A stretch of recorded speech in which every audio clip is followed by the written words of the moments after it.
So in today's class we are going to start with important questions which are from your chapter arithmetic progression. Chapter के सारे concepts हम खत्म कर चुके हैं. At the same time we in our last class we saw a few examples based on application based questions. Okay, application based questions हम देखे हैं लास्ट क्लास में. एंड आज हमें क्या करना है, इंपॉर्टेंट क्वेश्चन स्टार्ट करना है जिसमें से मैं 3 क्वेश्चन लेके आया हूँ आज. Let us quickly get to the question. First question says the fourth term of an AP is 0. Prove that its 25th term is triple its 11th term. अगर आपके AP का फोर्थ टर्म 0 है, आपसे कहा गया अगर AP का fourth term 0 है तो आपको प्रूव करना है कि उस AP का 25th टर्म जो है 11th टर्म का ट्रिपल होने वाला है. राइट, तो क्या गिवन है हमें यहाँ पे, that A4 is 0. This is given.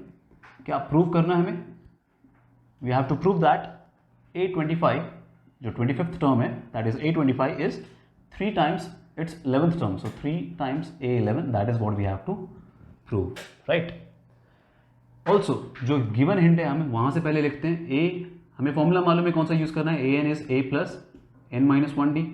यहाँ पे कहीं भी सम की बात नहीं कही है इन्होंने, राइट? A4 0 है, अगर मैं फॉर्मूला लगा दूँ तो ये हो जाएगा A plus 3D equal to 0 और this gives me A as minus 3D. Understood? इस चीज़ को मैं 1 लिख के चलता हूँ. Now, while we are solving, we will go with left hand side first. Left hand side देखते हैं. Left hand side क्या हमारा is A25. A25 को कैसे लिख सकते हैं हम, A plus n-1D. So this is 25 minus 1D. This is A plus 24D. A की वैल्यू कितनी आई हमें, minus 3D. So this is minus 3D plus 24D. Here I'll write this is from equation 1. minus 3D plus 24D हो जाएगा 21D. Left hand side is clear. Moving to our right hand side now. Right hand side क्या है हमारा, 3 times A11. दोनों equal आएंगे तभी हमारा ये इक्वल प्रूफ हो पाएगा. So A11 can be written as A plus n-1D. 11 minus 1D हो जाएगा. Now this is 3 into A plus 10D can be written as 3A plus 30D. 3A की वैल्यू हमारी है माइनस 3D के बराबर. Again this is from equation 1, right? ये हो गया minus 9D plus 30D. That will be equal to how much, 30 minus 9 is 21D. Now what we can see from here is left hand side and right hand side are equal. You just write since LHS is equal to RHS, just write hence proved. Okay, हमें दिख रहा है कि यहाँ पे हमारा जहाँ पे A4 जो है दैट इज 0, वहाँ हमें left hand side and right hand side, left hand side A25 है हमारा, तो ये जो A25 term is equal to 3 times A11, that means 3 times 11th term. यहाँ पे आप वो लिख दोगे LHS equal to RHS, hence proved. So simple question था. बस आपको ध्यान में ये रखना है कि you should understand where you have to use formula for nth term, where you have to use sum of n terms. Okay, तो यहाँ पे सम की तो कोई बात नहीं थी. Moving to our next question. Next question is find the 20th term from the end of AP. Okay, थोड़ा ट्रिकी क्वेश्चन है बिकॉज इसके बारे में हमें कोई फॉर्मूला नहीं सिखाया गया. आपसे इस बार नहीं कहा जा रहा है कि आप स्टार्टिंग से 20th टर्म फाइंड करो. आपको कह दिया है कि AP is 3, 8, 13 and it keeps repeating on 253 till 253 जो है ये चलने वाला है. 253 लास्ट टर्म है आपके AP का. अब आपसे पूछा गया है कि लास्ट से 20th टर्म क्या होने वाला है आपका, which term is 20th term from the last, right? Starting से तो हमें मालूम है, अगर स्टार्टिंग से कोई पूछता है तो AN की वैल्यू क्या है, A plus n-1D, right? AN is A plus n-1D. अगर आपका AP आपको मालूम हो A plus D and general form जैसा होता है, तो मुझे यहाँ पे AP क्या गिवन है वो लिखते हैं पहले. AP is 3, 8, 13 till 253. Common difference अगर मैं पूछने चाहूँ, A क्या आपका 3 है and common difference is what, 8 minus 3 that is 5. Clear है ये चीज?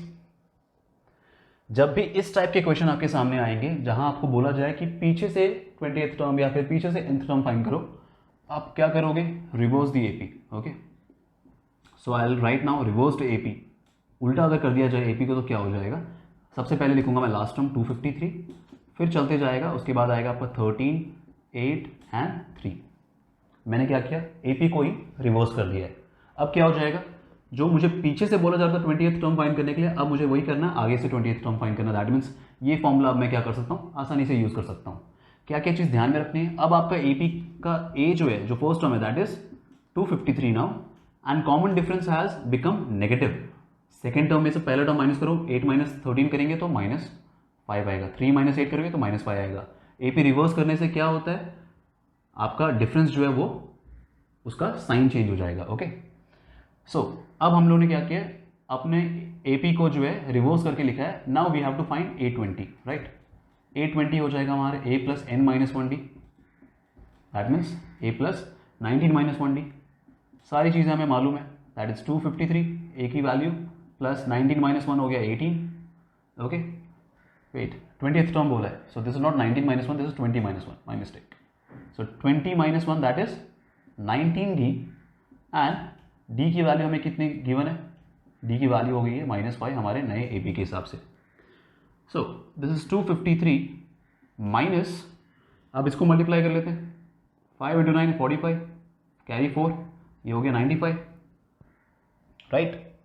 अब 253 में से अगर मैं 95 माइनस करने जाऊँ, राइट, तो कितना हो जाएगा, ये मैं -100 करता हूँ, ये हो जाएगा कितना 153, और 5 ऐड कर दो, ये हो जाएगा 158। तो ये हो गया आपका A का वैल्यू, A 20th का वैल्यू। सो ध्यान में क्या रखना है, जब भी आपको बोला जाए पीछे से 20th टर्म बताओ या पीछे से कोई nth टर्म बताओ, तो आप बस क्या करोगे, जो आपका AP गिवन है उसको रिवर्स कर दो, D की वैल्यू जो है उसका साइन चेंज हो जाएगा, आपका फर्स्ट टर्म जो है वो लास्ट टर्म के जैसा हो गया, एंड उसके बाद फॉर्मूला लगाना है। ओके, आपको कोई नया फॉर्मूला सीखने की जरूरत नहीं है, आप इसी फॉर्मूले को यूज करोगे, बस तरीका चेंज करना है, आप AP को रिवर्स कर दोगे, that's it. Okay, so this is your 20th term from the and. Okay, अगर पीछे से स्टार्ट करोगे तो 20th टर्म ये होने वाला है। Anyway, moving to our next question now. I hope this is understood. Text में इस टाइप के क्वेश्चंस दिए हुए हैं, practice them now. Also, moving to third question, find the sum of first positive integers divisible by 6 and also find the sum of first 20 positive integers which are divisible by 5 and 6 both. पहला part है हमारे question का। Okay, मैं question को दो part में divide करता हूँ। पहला पार्ट सॉल्व करेंगे, हमें फाइंड करना है sum of 40 integers divisible by 6। So sum of 40 integers की बात चल रही है यहाँ पे, मतलब हम मान के चल सकते हैं हमारे पास 40 नंबर हैं ऐसे, sum of 40 integers which are divisible by 6, right. अब 6 से डिविजिबल है, that means what, 40 positive integer की बात चल रही है जो कि 6 से डिविजिबल है, मतलब वो 6 के मल्टीपल्स होंगे। अब अगर मैं इसको लिखने जाऊँ, AP क्या हो जाएगा मेरा, पहला नंबर जो 6 से डिवाइड होता है दैट इज 6 इटसेल्फ, फिर 6, 12, 18 चलते जाएगा। हमारा AP काफ़ी सिंपल है, कितने जो हमारे जो नंबर्स हैं जो 6 से डिविजिबल हैं वो क्या फॉर्म करते हैं, AP फॉर्म करते हैं, सब में 6 ऐड करते जाओ, ये सारे नंबर जो है 6 से डिवाइड हो सकते हैं। तो अब पहला टर्म यहाँ पे क्या दिख रहा है मुझे, 6 है। डिफरेंस की अगर मैं बात करने जाऊँ तो वो भी 12 - 6 या फिर 18 - 12 करो, 6 आने वाला है। फर्स्ट टर्म है 6, कॉमन डिफरेंस है 6। कितने टर्म्स की बात कर रहे हैं हम लोग यहाँ पे, we are talking about 40 positive integers, we are talking about 40 terms of this AP, and we have to find sum of all those 40 terms. Okay, सारे के सारे टर्म्स का हमें सम फाइंड करना है। सो सम ऑफ 40 टर्म्स क्या हो जाएगा, अगर मैं फॉर्मूला लिखने जाऊँ Sn का, अगर पहले फॉर्मूला लिखें तो हम Sn होता है हमारा n/2 2a + n - 1 into d। Sum of 40 terms की बात चल रही है तो ये हो जाएगा हमारा 40/2 इंटू 2, a की वैल्यू 6 है, plus n - 1 that is 40 - 1 into d is 6। So this will be equal to how much, cancel this, this is 20, ये हो गया 12 plus this is 39 into 6, right। Solving this, ये हो जाएगा 12 plus 6 into 9 is 54, carry 5, 6 into 3 is 18, 18 and 5 जो है वो हो गया आपका 23। उसके बाद अब इनको अगर मैं ऐड कर दूं तो ये हो जाएगा कितना, 4, 5, 6, 3, 1, 4 एंड ये हो गया 246। इसको मल्टीप्लाई कर दिया जाए तो पहले 2 से मल्टीप्लाई करते हैं, 2 × 6 12, carry 1, 2 × 4 8, 9, 2 × 2 4। So we are getting sum of 40 positive integers which are divisible by 6 is equal to 4920। अगर उन सारे के सारे टर्म्स का सम कर दिया जाए तो आपको आंसर कितना आ रहा है, 4920। So I hope this is clear. Now if you have understood this, then we can move to our second part of the question. Second part of the question says we have to find sum of 20 positive integers. We are looking for sum of 20 positive integers which are divisible by 5 and 6. यहाँ पे ध्यान रखना, आपको 5 and 6 बोला है, मतलब वो 5 से भी डिवाइड होना चाहिए एंड 6 से भी डिवाइड होना चाहिए. अब वो कौन से नंबर्स है जो 5 से डिवाइड होंगे एंड 6 से डिवाइड होंगे? These are the numbers which are multiple of both 5 and 6. 5 and 6 के मल्टीपल है, मतलब 5 इंटू 6 कितना हो गया? 30 के मल्टीपल्स हैं. तो अगर मैं पहला एक ऐसा नंबर बताने जाऊं जो दोनों से डिवाइड होता है, दैट इज 30. अब यहां से क्या होगा? जैसे डिविजिबल बाई 6 के लिए आपने क्या किया है, when the numbers are divisible by 6, तो वो 6 का टेबल फॉलो करते हैं. अगर वो 5 एंड 6 से डिविजिबल है तो वो 5 इंटू 6 30 का टेबल फॉलो करेंगे. 30, 60, 90, so on. This is my AP. तो हमारा पहला टर्म यहाँ पे क्या बनता है? 30 का. अब 30 से पहले मुझे कोई ऐसा नंबर नहीं बता सकते जो कि दोनों से डिवाइड हो जाए. ओके अगर मैं 25 की बात करूँ तो 25 5 से डिवाइड हुआ, लेकिन 6 से डिवाइड नहीं होगा. 20 की बात करोगे 25 से डिवाइड हो रहा है, 6 से डिवाइड नहीं हो रहा है. 18 की बात करेंगे, 18 6 से डिवाइड होता है बट 5 से डिवाइड नहीं होता. So before 30 there are no number which are divisible by both 5 and 6. Okay so AP हमारा क्या होना है? 30 का टेबल फॉर्म करेगा. First term is 30, common difference हो जाएगा हमारा अगेन 30 का. 60 माइनस 30 करो या 90 माइनस 60, तो फर्स्ट टर्म 30 है, कॉमन डिफरेंस भी हमारा 30 है. कितने टर्म्स की बात कर रहे हैं हम? हमें 20 टर्म्स की रिक्वायरमेंट है. सो 20 टर्म्स तक का हम सम फाइंड करने वाले हैं. ऐसे अगेन फॉर्मूला में मालूम है, n/2 2a plus n minus 1d. This time we are talking about sum of 20 terms. So this is 20/2 into 2, first term is 30 plus this is 20 minus 1, difference is 30. Solving this, ये हो जाएगा 10, ये हो गया 60 plus 19 into 30, this will be 10. 60 plus ये हो गया आपका 19 इंटू 3, 3 इंटू 9 इज 27, कैरी 2 1, तो ये हो गया आपका 57 570. राइट अब इसको सॉल्व करेंगे तो ये हो गया 10. 570 में और 60 ऐड कर दिया जाए तो ये हो जाएगा आपका कितना? 630. अब 630 इंटू 10 हो जाएगा 6300. So this is sum of 20 terms which are divisible by both 5 and 6. So I hope this part is understood. आपको बस ध्यान में ये रखना है कि हम किसका टेबल फॉलो करने वाले हैं.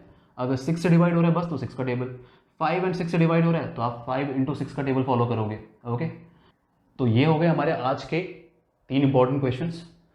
अब जो हमने लास्ट वाला क्वेश्चन किया है, सेम इसी तरीके के जो और भी क्वेश्चन बनते हैं and they might be more difficult also. Okay क्योंकि हमारा यहाँ जो क्या था, 5 एंड 6 दे वर को प्राइम.